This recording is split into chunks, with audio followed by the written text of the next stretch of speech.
มื้อนี้ขอออกเลขกี่เก็บเอาเลขบึ้ง มื้อนี้ขออนุญาตเด้อ จ้าโดยสิปิ้งนมให้กิน จ้า เคยกินปิ้งนมอยู่บ่ บ่เคยกินปิ้ง ให้เบ้าลาวบ่ายนมไทยเนี่ยจักหน่อยหนึงเด้อ บ่ายโลด สิไปบ่ายนมฝั่งไทยเบิ่งจักหน่อยหนึง บ่ายเจ้าจักบ่ายลายสำเร็จจักบ่ายโลด มาพี่น้อง บ่ฮอดมือกันที่ทาละบาท มื้อนี้นมฝั่งไทยมาฮอดมือเบ้าลาวสิปิ้งนมฝั่งไทยให้สาวไทยเซเว่นนี่ก็ครั้งแรกอีกนี่ เอาไหนพ่อเลือกเอาเลย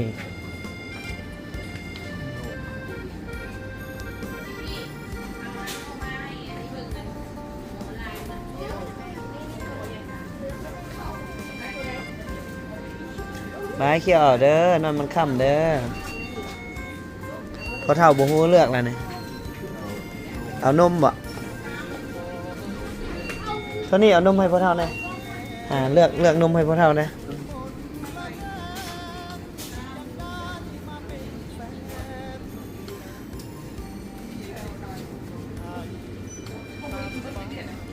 นมสด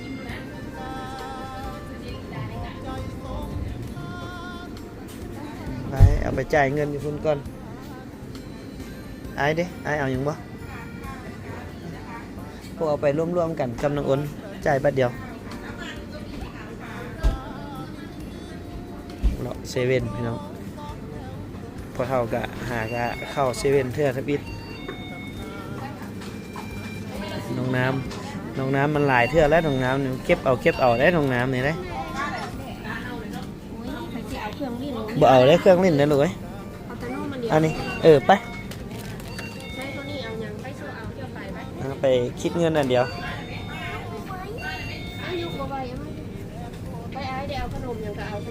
ไปวันนี้เช้าเฮาจะไปเซตต่อกันรอติดตามกันพี่น้องเนี่ยวันนี้นะพี่น้องเอ้ยพี่น้องลาวกับไทยคันได้เจอกันแล้วเว้านัวหัวม่วนบ่ได้ยากจากเดียวนะคันได้เว้ากันแล้วก็เป็นชั่วโมงก็บ่แล้วฝนก็ตกเดี๋ยวเฮากลับผู้ละบาทนี้เจอกันอยู่รีสอร์ทเลยพี่น้องรีสอร์ทกันเองรีสอร์ท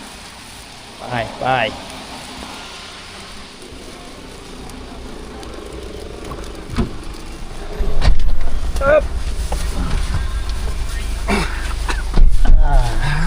เอาหนาวเข้าตากฝนแล้วเข้ามาหนาวแล้วบัดนี้ไปเจอกันอยู่รีสอร์ทเลยพี่น้องผมใช้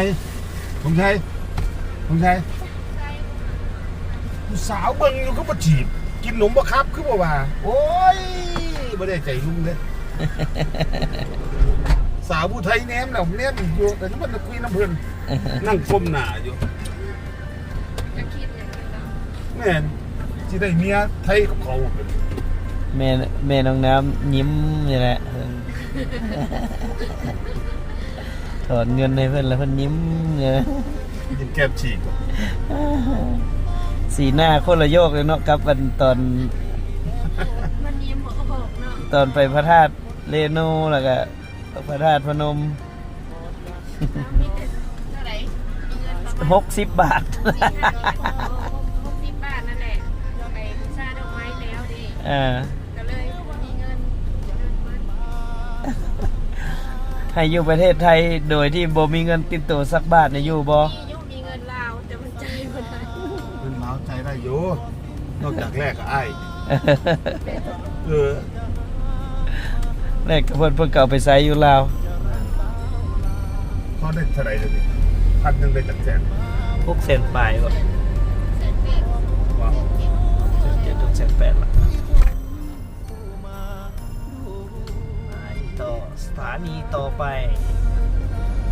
มาสถานีนี้มากดเงินซื่อๆดอกน้อยพาน้องนั่งเขา11พอเท่ากับเทื่อแรกได้เข้าเซเว่นน้อยนี่ก็ได้โอ้พอจะนุ่งชุดแบบชนเผ่าเลยเนาะนี่เนาะใส่ชุดผู้ไทยเลย12ชนเผ่า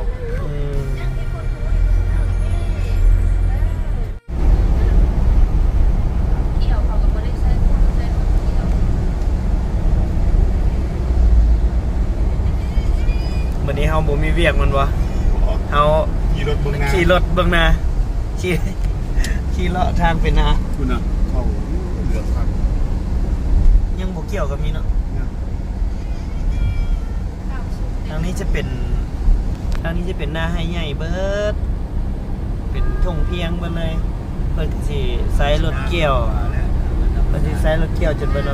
ส่วนใหญ่เลยแม่นใช้รถเกี่ยว มันจะเป็นหน้าวานบ่แม่นหน้าดำ ถ้าบ่อนใดเขาเจ้าเฮ็ดหน้าดำก็สิใช้คน แต่มีวาน ยังมีอยู่หน่อยเนาะเป็นตอนนี้เป็นเกี่ยวแล้วตอนนี้ ใช้รถเกี่ยว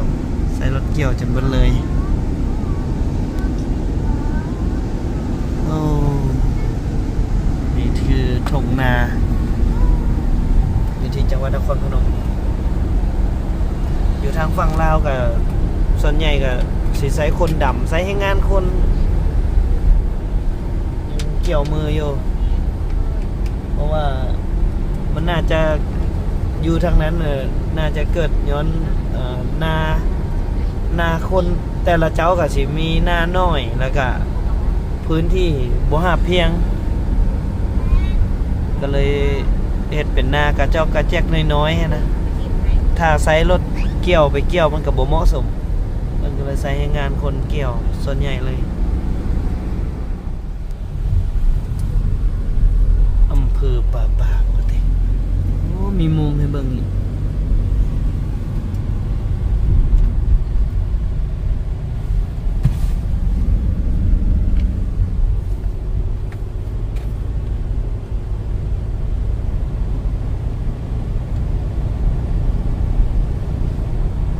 ตอนนี้พวกเขาสิกลับไปยังรีสอร์ทกันเอง เดี๋ยวพวกเขาไปเบิ่งว่าพวกเขาสิพักอยู่รีสอร์ทกันเองพี่น้องมื้อนี้พักอยู่รีสอร์ทกันเองเด้อมื้อนี้สิกันเองซ้ำใดรอติดตามมื้อกิจกรรมพวกเขามื้อแรงสิได้ตีลังกาบ่เพิ่นเนาะสองแก้วพอเพิ่นว่าแต่บ่แม่นแก้วอันนี้ไหนลี เบิด2ขวดนะ2พี่น้องมื้ออื่นบ่ได้ต้องตื่นละ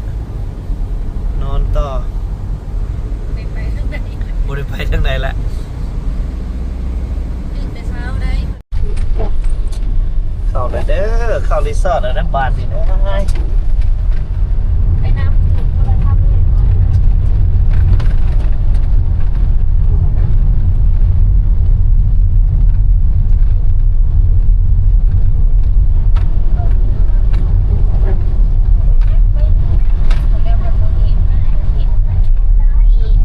พ่อเบิ่งพ่อขวามืออ่างน้ำแม่นครับไข่ทหารก็ใส่น้ำนี่แหละ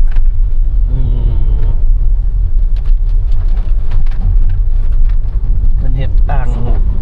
เก็บน้ำไว้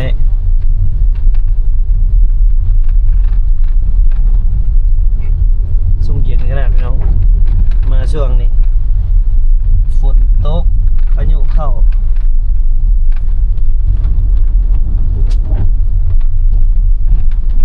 ถึงแล้วจ้ารีสอร์ทกันเองนี่กันเองรีสอร์ท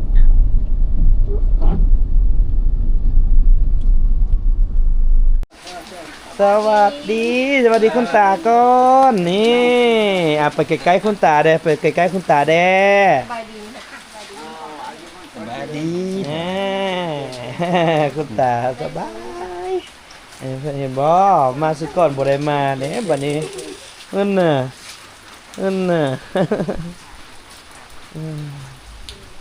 เอามายามพี่น้องเอ้ยบาดนี้ก็ได้มายามคุณตาอีกครั้งนึง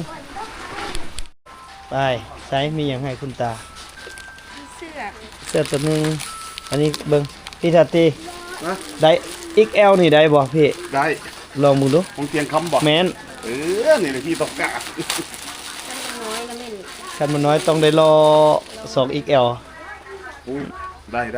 ได้อยู่บ่ ขอบใจได้ เสื้อเต็มคำนากายมาตอนพี่เพิ่น XL พี่น้องสวย สวย สายนี้สวยมาก เดี๋ยว ไป พี่ก็จะเฮ็ดเสือเสียงคำนักกายแต่เป็นสไตล์ของพี่ โอ้คักหลายคักหลายคักไผเอาคุณตาหลานเอาเสื้อมาฝากเสื้อสวยๆสิถูกใจคุณตาบ่หลานเอามาให้ก็ได้ได้ยินเนาะนั่นเอาเสื้อใหม่มาตอนคุณตาก บมันจะใครอันนี้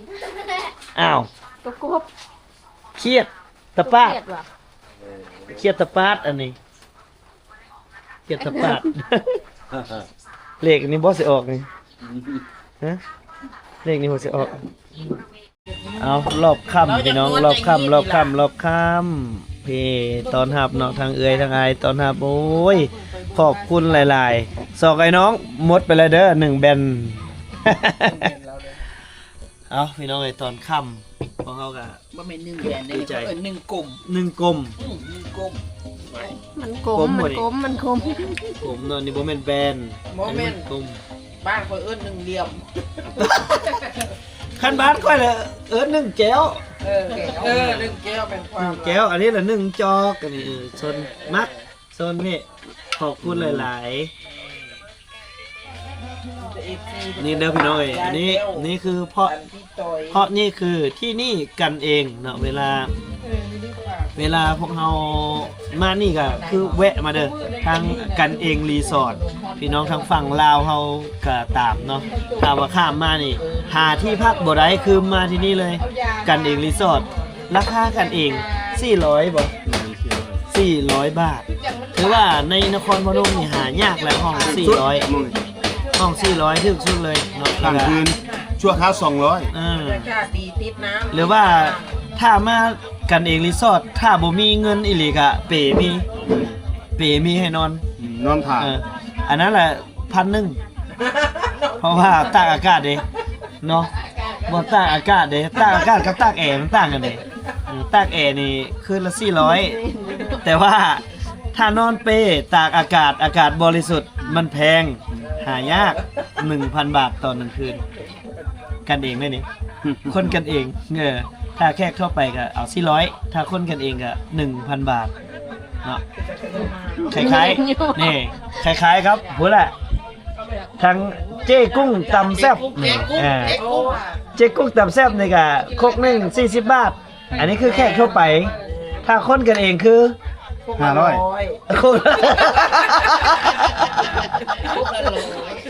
ครกละอันนี้บ่ยอกเด้อบ่ยอกพี่น้องกะอุ่นหนุนไหนเนาะทางเจ๊กุ้งตำแซ่บแล้วก็ไปกินตำหานเพิ่น 1โคกแถม1เพลง 1เพลงนี่มันไผฮ้อง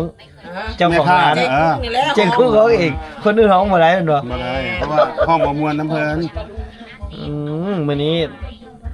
ก็มีเพลงเก่าๆที่เพิ่นฮ้องไว้อยู่ดอกเดียวเอาให้เบิ่งแบบ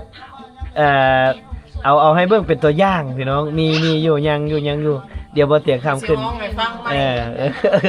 แต่งตัวงาม โอ้มื้อนี้เพิ่นรู้สึกว่าแบบแต่งมาเต็มที่อีหลีเด้ มาติดที่ต้อนรับเนาะพี่น้องฟังซ้ายเนาะ บ่มื้อนั้นฮู้ว่าบ่เตียงบ่ถ่ายคลิป บอก เพิ่นก็เลยบ่แต่ง มื้อนี้ฮู้ มื้อนี้ฮู้ ถ่ายคลิป แม่น แต่งมาอย่างไรแปลกแล้วนี่ปกตินี่บ่ค่อยแต่งเลย มีกันโอกงานโอกการ แต่งมาต้อนรับพี่น้องฝั่งซ้ายเหรอ ไอ้บอกแต่เมื่อวานแล้วมาเด้อมาห้องพี่ บ่รู้สึกอยู่แต่เพิ่นย่างเข้ามา เอ้ามื้อนี้คือว่าออลามาแต่ไก่แท้ว่ะรู้สึกว่าข่าวเพ้อมาแต่พุ่นเอาพี่น้องนี่แหละคือความผูกพันแบบอายแบบน้องคือกับบ่มีศาสตร์ใดในโลกบอกว่า อาจจะแบบผูกพันและฮักแพงกันคล้ายๆคือกับพี่น้องไทยลาวไทยเนาะกันไปมาหาสู้กันแบบนี้แหละความฮักความแพงพี่น้องไปพุ่นกินปลามาพี่กินเหล้าเป็นบ่ มีนมพร้อมมีนมใด มีนมอีกไม่ใส่นม เพิ่นนมกำลังย่างอยู่เด้ เอาเดี๋ยวไปเบิ่งหน่อยหนึงก่อนพี่น้อง นม ไปเบิ่งนมก่อน เคยเห็นนมฝั่งไทยบ่ มาเบิ่งนมก่อนพี่น้อง 3 2 อาหาร อายเพิ่นจัดแบบเต็มที่เลย ย่างนม เอาให้เบิ่งไกลๆอีกหน่อยหนึงเอากระเทือนมื้อนี้กระเทือนสวยแล้วเจ๊กุ้งตำแซ่บเด้อมื้อนี้เพิ่นตำอหยังก็ตำป้าตำดงให้เบาเตียงกิน ตำ ปลา ป้า ทะเล ป้า ซิกเมเจอร์อยู่ร้านเด้อ ป้ากับป้าทะเลเลย ขาย แซ่บ ดีที่สุด อืม ขายดีที่สุดตำปลา เฮ้ยค่อยว่าเจ้าเบิดมื้อเนี่ยได้ขายครกเดียวหั่นแหละแหมตำครกเดียวหั่นแหละ โคกเดียวแล้วบ่ได้เปลี่ยนโคก บ่ได้ บ่ได้เปลี่ยนโคกมันเมื่อยโคกใหญ่เนาะ เบิดมื้อได้ขายแต่ครกเดียวหั่นแหละเบิดมื้ออ่ะน่ะโอ้ยไปมาเบิ่งดิมาเบิ่งนมฝั่งไทยพี่น้องเอานี่เมนูมื้อนี้เมนูมื้อนี้พี่น้องเพิ่นต้อนรับโอ้หลากหลายอีหลีได้พี่น้องเอ้ยหลากหลายอีหลีอันนี้เพิ่นปิ้งให้เนาะเพราะนี่คือกันเองรีสอร์ทพี่น้องอยู่กันเองรีสอร์ทนี่ก็อยู่ทางนครพนมพวกเราเนี่ยแหละเซิร์ชไปได้เลยเนาะผู้ใดที่มาจังหวัดนครพนมก็เซิร์ชเข้าไปเลยพิมพ์เข้าไปเลยเนาะคำว่ากันเองรีสอร์ทคือมันจะโชว์ขึ้นมาแล้วก็เข้าไปตามโลเคชั่นเลยเนาะพี่น้องเนาะจังใดก็ฝากเลยเด้อกันเองรีสอร์ทนะเดี๋ยวเฮามามาปิ้งนมก่อนพี่น้องมื้อนี้เฮามาปิ้งนมก่อนมื้อนี้ขอ ออกเลขกี่เช็คก่อนเลขบึ้ง มื้อนี้ขออนุญาตเด้อ จ้าโดย สิปิ้งนมให้กิน จ้า เคยกินปิ้งนมอยู่บ่ บ่เคยกินปิ้ง ให้บ่าวลาวบ่ายนมไทยเนี่ยจักหน่อยหนึงเด้อ บ่ายโลด สิไปบ่ายนมฝั่งไทยเบิ่งจักหน่อยหนึง บ่ายเจ้าจักบ่ายลายสำเร็จจักบ่ายโลด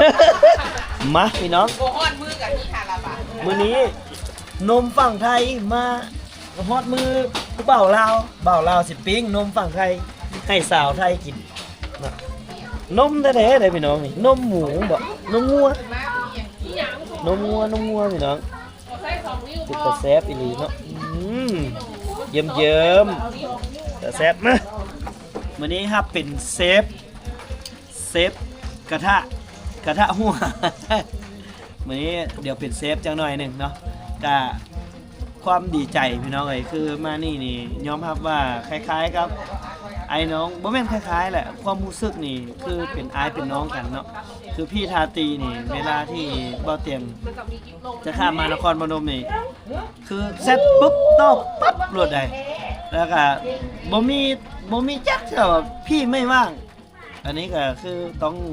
ขอบคุณหลายๆเนาะแล้วก็ทางครอบครัวเพื่อนแล้วก็พร้อมด้วยทีมงานนี่ทางเจกุ้งตำแซ่บนี่ก็ถือว่าแซ่บสมชื่อเจกุ้งตำแซ่บอีหลีเนาะแซ่บหลายพี่น้องมามื้อนี้เย็นนี้วันนี้พวกเราจะพักที่กันเองรีสอร์ทอะไรกันฝากเด้อกันเองรีสอร์ท แล้วมันก็จะมีไอ้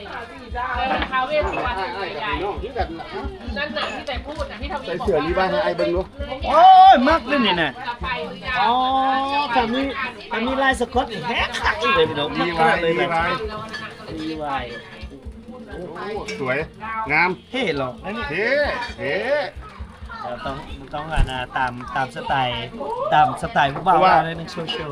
ไอ้ว่าน้องมักใส่เสื้อลายสก๊อตกันเลย แมน ไอ้ใส่บ่ได้เพราะไอ้มันตัวใหญ่ขึ้นซื้อมาโอ้โหเสียดายยิ่งไป ข้างไร รีไว้แล้วรีไว้แดงเลย แถวนี้มีร้านแบบเสื้ออันลายสก๊อตมือสอง หลายแบบแต่ที่มันมีดอกสีชมพู เท่าไหร่น้องมาซื้อตอน ไอ้สั่งใน TikTok ตอนงานไอ้อย่างของงานลอยกระทงตอนไหน งามเนาะงาม งานลอยกระทงนี่งานลอยกระทงเขาเจ้าสิมาขายเสื้อมือสองตัวละ100ป่ะ ตอนนั้นตัวละ100 ตัวละ100เนาะ ที่ว่ามันมีไอ้ เขาก็มักนุ่งอยู่แล้วนะพี่น้องมักนุ่งแบบเสื้อคันผู้ใดมอบเสื้อลายสก๊อตได้นี่แพงแรง นี่ นี่ แหละ แบบ ใส่รีไว้ รู้สึกว่ามันถึกใจนะแบบซีนน่ะลายๆอย่างนี้ ใส่ นะ ออกงานเรื่อยๆเด้อ โดย ต่อนออันนี้หลาน โอ้ นั่นแหละ ครับ เอาแจว เพื่อนรอขึ้นเป็นกองเลย ขอบคุณหลายๆเด้อ ครับ นี่ตอนนี้คือพี่ชายนะมานครพนมต้องคนนี้เลยพี่น้องพี่คาตี เชิญทุกคนครับ ถ้าต้องการมีความสุขในจังหวัดนครพนม กันเองรีสอร์ท กันเองนี่ มาได้พี่น้องแต่ว่าก่อนปิดท้ายรายการพี่น้องก็ขอเชิญชวน พี่น้องทางนครพนมสกลนครหรือว่าทั่วประเทศไทยก็ได้เนาะแล้วก็พี่น้องทางฝั่งลาวพี่น้องลาวที่อยู่อเมริกาพี่น้องไทยพี่น้องลาวที่อยู่ต่างประเทศเนาะคือเบ้าเตียงคำมีกิจกรรมหรือว่ามีงานกุศลก็คือจะไปเทพื้นพระธาตุดำอยู่บ้านดงนาคำเมืองไซบัวทองแขวงขมวนถ้าท่านใดที่อยากสนใจอยากร่วมเป็นทีมงานเป็นทีมหนึ่งที่ไปเฮ็ดบุญเฮ็ดกุศลนำกันก็ขอเชิญชวนได้เนาะพี่น้องเนาะเทธาตุดำก็มูลค่าทั้งเบิดที่พวกเราคิดไล่มาถ้าเป็นเงินไทยนี่ก็ตกอยู่ประมาณ 30,000 กว่าถ้าเป็นเงินลาวก็ประมาณ22 ล้านกีบถ้าเป็นเงินดอลลาร์ก็พันประมาณพันนี่แหละ ส่วนตรงนี้อ้ายก็สิชักชวนหมู่ที่เป็นนักเรียนใน10รุ่นเดียวกัน โดย ในประเทศไทยว่าเขาสิซอยเท่าไหร่ก็ตามแรงศรัทธา โดย ถ้าอยากมีบุญอยากได้บุญทำบุญร่วมกันก็เชิญร่วมกันเทพื้นพระธาตุองค์ดำอยู่ที่แขวงขม่วนบ้านอะไรนะ บ้านดงนาค บ้านดงนาคำ ำ ขอ เมือง เชิญ ชัยบัวทองใช่ไหม ขอเชิญเพื่อนๆนักเรียนใน10รุ่น2131นะครับถ้าใครอยากทำบุญใหญ่ครับเทพื้นพระธาตุท่านจะมีความสุขประสบความสำเร็จเปิดทางทำมาหากินให้ท่านได้เชิญนะครับร่วมบริจาคเศษตังค์ของท่านอาจจะทำให้ท่านมีความสุขได้ เศษตังค์แขวง ข ข อง ม่วน ท่าน ครับ เศษตังค์ของท่านแต่เป็นเงินหลัก บุญ ข ค อ รับ งทางนั้น ใช่เป็นบุญครับเป็นบุญขอเชิญร่วมทุกคนเดี๋ยวไงก็ ฝาก ทำไหมครับ เด้อ ฝากเพื่อนๆทุกคนครับ ไม่ว่าจะเป็นพลตรีไม่ว่าจะเป็นพันเอก ไม่ว่าจะเป็นยศอะไรก็ช่างการทำบุญไม่ต้องเลือกชั้นวรรณะครับทำได้ทุกคนครับขอบคุณครับ คือท่านใดที่อยากไปก็ได้เลยพี่น้อง ถ้าอยากไปร่วมด้วยก็มาครับเดี๋ยวผมพา ด้ว ไป ยตัวเองอยากไปด้วยตัวเองนี่คือ เดี๋ยวจะให้น้องมารับ จะนัดพี่ทาตีเลยว่าถ้างบประมาณเฮาพอแล้ว โอเคละสามีเฮาจัดซื้อแม่นปิดงบ ปิดงบในงวดนี้บ่รับเนาะคือพอแล้วพอเลย คืองวดนี้นี่คือจะมีลิมิตเนาะพอแล้วพอเลย ถ้าเขามีกิจกรรมอีกเขาก็สิ ค่อยว่ากันใหม่ ค่อยว่ากันใหม่ ถ้าทางฝั่งไทย ถ้าทางนครพนมถ้าท่านใดที่รู้จักหรือว่าเพื่อนฝูงหรือว่าน้องๆพี่ๆที่รู้จักพี่ทาตีก็จะฝากพี่ทาตีเป็นธุระให้ เพราะว่าทางนั้นมันก็สิบ่ได้อันนะบ่มีบัญชีครับว่าซั่นซะ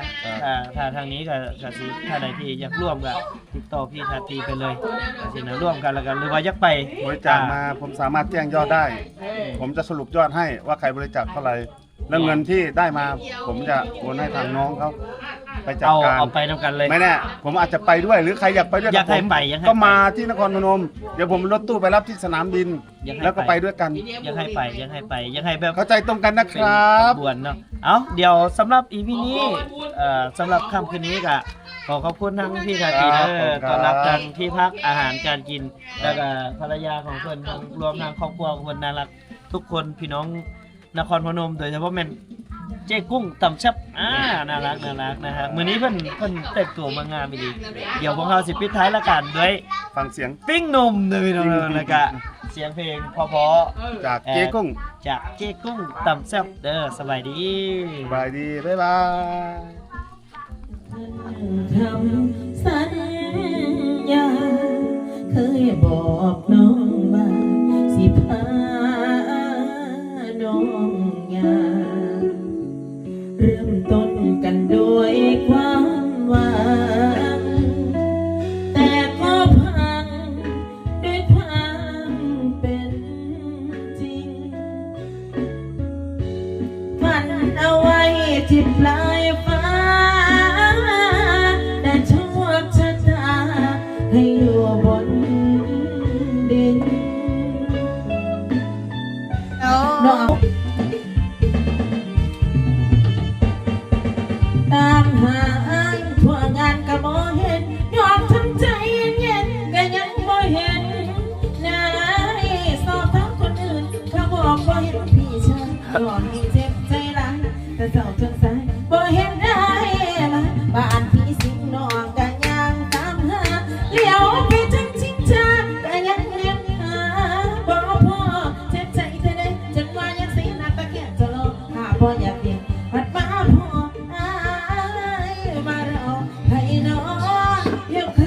ดึงดึง เด้งดึงเอ้าเด้งดึงหน่อย นี่ทางนั้น อ๋อดึงละ นั่นกันยุคทางสไลเดอร์นั่นกันยุคทางสไลเดอร์ก็เลยมาเจอยุคข้างเด้งดึงเงาเด้งดึงเด้งดึงเด้งดึงเด้งดึงเด้งดึงเด้งดึงเด้งดึงเด้งดึงตกตะลึงไอ้นี่คูแล้วไอ้คูแล้วใจเลยแปลวให้บ่เศร้าเจ็บใจเราขอมาเป็นผู้น้องยืนดูอยู่ข้างเด้งดึงตกตะลึงน้องไปยืนเกลือสัญญาและเจอบ่เห็นพอเห็น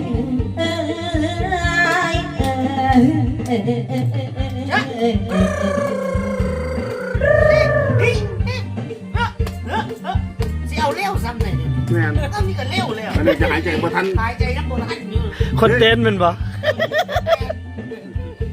คนเต้นหายใจบ่ทันละ ตามหาไอ้ทั่วงานก็บ่เห็นนอนทำใจเย็นก็ยังบ่เห็นนายสอบถามคนอื่นก็บอกบ่เห็นพี่ชายนอนเจ็บใจหลังแต่เศร้าจนสั่นบ่เห็นได้มาบ้านพี่สิงนอนก็ยังตามหาเลี้ยวไปทางชิงช้าก็ยังแอบหาบ่พอเจ็บใจเท่าใดจนมายังใส่น้ำตาแก้มจะร้องภาพบ่อยากเห็นพัดมาพออายมารอให้น้องยุคข้างเด้งดึง เด้งดึงดึง นั่นกันอยู่ข้างสไลเดอร์เอ้านั่นกันอยู่ข้างสไลเดอร์ก็เลยมันเชื่อแล้วอยู่ข้างเด็กดึงเอ้าเด็กดึงเด็กดึงเด็กดึงเด็กดึงเด็กดึงเด็กดึงเด็กดึงเด็กดึงต้องตะลึงไอ้นี่คูแล้วไอ้คูแล้วเจเลยแปลวไอ้ว่าสองจิตจะเราเขามาเป็นคู่น้องยืนดูอยู่ข้างเด็กดึงตกตะลึงน้องมายืนเกิดสัญญารักเจอบ่เห็นอายบ่เห็นอาย